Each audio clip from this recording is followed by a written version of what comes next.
ידעתי את המילים, לא ידעתי את המילים, לא ידעתי לחבר בין עברות לרגעים, לא הבנתי את המילים, לא ידעתי איך אומרים בלילות, אני שיננתי תסריטים ותמלילים, לא ידעתי את המילים, קשורה בשקט חבלים, לא ידעתי איך סופרים את הימים המבזים, כמו להסביר לעיוור צבעים או לרוץ למרחקים עם עצמות שרק נולדו, שיש בהן סדקים.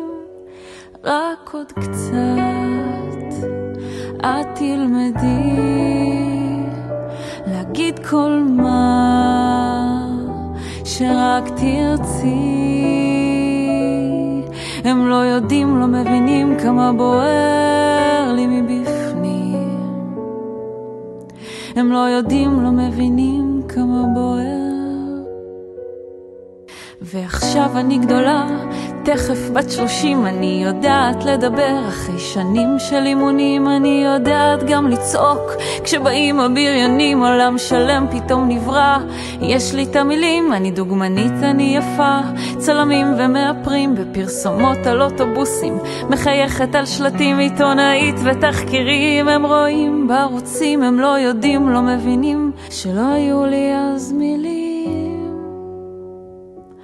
רק עוד קצת את תלמדי להגיד כל מה שרק תרצי.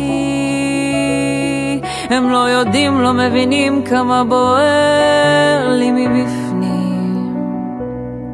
הם לא יודעים, לא מבינים כמה בוער. ופתאום אחרי שנים כל המילים נאבדים, המשפטים מתקלקלים, העוצמה של השנים, העברות מתבלבלים, זכרות עם נקבים כשהוא צועק ירוסייה, אז המילים נאבדים, אני פשוט בוכה.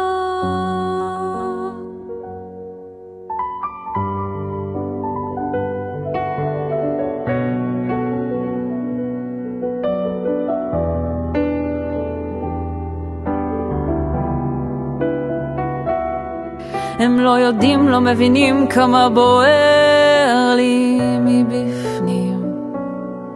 הם לא יודעים, לא מבינים כמה בוער.